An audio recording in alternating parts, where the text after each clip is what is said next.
Oftentimes we're told when we get stressed, just take a deep breath. But actually that's the wrong thing to do.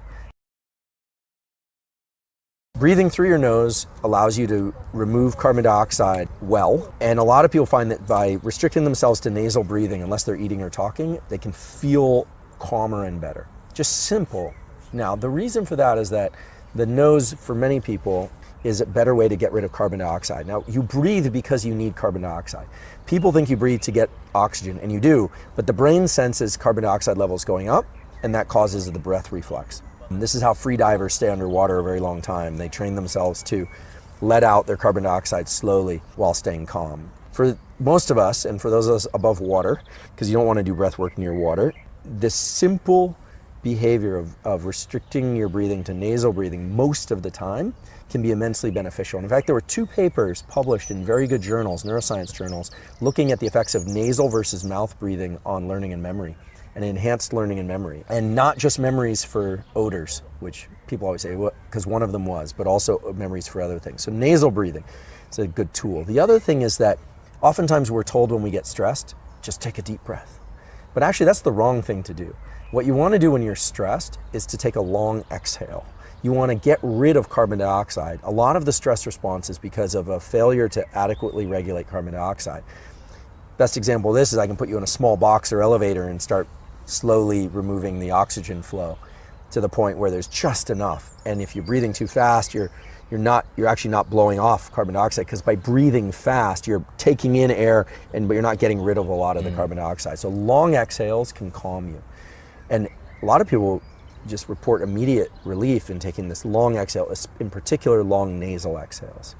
The other thing that can be quite good is understanding that the opposite is also true, that if you inhale more than you exhale, generally the tendency is for your level of alertness or autonomic arousal to go up. This is why when you go to Las Vegas, Nevada, you go into a casino, you were kind of tired, you were up all night, and all of a sudden you're alert, you feel good. Now sure, there's social context, there are no clocks and things, but they're pumping the air full of oxygen. So this is why, cyclists and other people, if you get knocked out, one of the first things they do, the ambulance shows up, the medic shows up, and they put an oxygen mask on you. This is just basic physiology, but we've kind of forgotten it in our attempt to create these tools for improving ourselves, that more oxygen in, you're gonna tend to be more alert. Blowing off carbon dioxide by long exhales, in particular long nasal exhales, can be very powerful. And tools like Wim Hof breathing, his tools generally involve doing a combination of high oxygenated breathing and some breath holds. The breath holds start getting into some nuance and a little more complicated around breathing. But one tool that I think is really great was created by a former Navy SEAL by the name of Mark Devine, Devine, who lives in Encinitas, and that he calls box breathing, which is inhale for a certain duration, like anywhere from 2 to 5 seconds. Inhale, hold, exhale, hold. So it's like a box, and of equal duration. So it might be inhale for 3, hold for 3, exhale for 3, hold for 3, and repeat that. And people always say, well, how long? Well, Mark would probably say that that's a good practice to do any time for a few minutes, but that you can actually do that while you're engaging in behavior, as long as you're not talking. So box breathing tends to keep people in kind of a balanced ratio of oxygen and carbon dioxide, such that your alertness is there, your focus is there. It's not going to make you particularly sleepy or particularly alert. It's kind of that nice, even plane of focus for doing work. All this boils down again to some very just natural biology of our nervous system, which is when we're relieved or tired, we tend to what? We sigh. It's relaxing. The whole body follows the exhale response. When we're startled or we're shocked, we inhale in preparation to get the body mobilized to go do something. So respiration or breathing is a very powerful way to modify your state of internal levels of stress. And it's completely free, available at all times, unless you're in water. Breath work in water can be a very dangerous relationship. So I don't recommend doing it at all near water or before going into water. And then the more extreme forms of breath work, like breath work release work for trauma release, those are generally best done with a practitioner, but those generally involve going into high oxygenated states and getting people comfortable in stressful states. So everything I've said so far is kind of about, well, if you don't feel good about something, you should move away from it. But there's also the other reality, which is sometimes there's kind of pain in growth, right? There's this sort of strain. I remember learning in my textbooks and being so confused. I mean, for a kid that didn't go to school very much, to then be faced with all these like science and chemistry courses, I was just making up so much lost territory that I had to really strain. I mean, it felt like lifting heavy weights. So the strain and pain of studying, or the strain and pain of exercise and these kinds of things, we know we grow from that, we adapt. So one has to find that place, that really important distinction between what is a message that is very clear to move away from something, that it's bad, and what is a message to move towards something. And this, I think, is actually one of the most fundamental questions that anyone can ask themselves, because ultimately there will be a tremendous amount of information out there and inspiration and ideas for how, when we lean into stress, we can grow. I mean, there's so many great examples. Alex Honnold climbing El Cap without rope, David Goggins running and pushing himself the way he does, Wim and what he does. There's this question, when do you trust your thoughts about, no, that's just not for me, too painful, too hard, just not interested? And when do you say, wait, I'm not leaning into life the way that I should, I need to move through it? That's a fundamental question that everyone has to answer for themselves.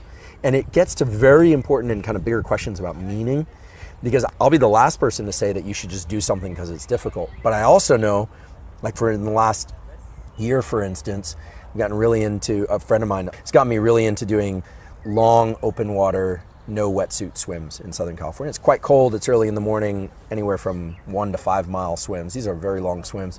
And I feel like I've grown tremendously as a human being from doing those, but from pushing myself. You know, last year you had said, hey, how do you feel about getting into cold water at 6:30 in the morning without a wetsuit and swimming for a couple miles? I don't know about why, but now I understand why. So there's growth there. I've had great insights during those swims. I love the camaraderie. I realize I can do things I didn't think I could do. There's a lot of carryover into other aspects of my life. I care about the friendship. So one has to really ask the question, is this going to grow me? That's the question. Is this going to grow me? And so for me, like KJX at shark diving could have killed me, but I decided this is going to grow me. It's going to make me a better person, and the tools I'm going to bring back to the lab will be in service to humanity. So that's the key question. Otherwise, we would all just default towards what feels good. It's a hard question to answer, and it can only be answered on an individual basis. What you learn in the process of transformation, of going from through a challenge, is you learn how to move through challenge. That's why early on, I think it's good to move through challenge, and at any stage of your life, it's good to move through it, because that process can be exported to the new job, to the new relationship. The idea that you're going to leave a relationship and the next one's going to be easy is fallacy. Like it could be easier, but hopefully you're going to export what you learned. So I think there's a rational answer, or there's a set of principles that one could apply to answer the question better, perhaps. And I think it has to do with the perception of time. So this was sparked by a conversation with a good friend of mine who also happens to be doing incredible work on trauma release and healing. He's in Florida. His name is Ryan Suave, S-O-A-V-E, and he's a very quiet and understated guy, but he's helped a number of people, addicts and people in high performance and stuff, move through some mental blocks. I've seen him do incredible work at this addiction treatment center with other folks. And he said something to me once, which was really incredible. He said, because he's used to seeing people like in a state of rage or can't handle anything. So I'll just ask you this. So you can handle a feeling of sadness for 1 second, right? Extreme sadness for 1 second. So why not 10 seconds? So why not 20? Why not an hour? What is it that collapses people? It's like the same thing for an addict.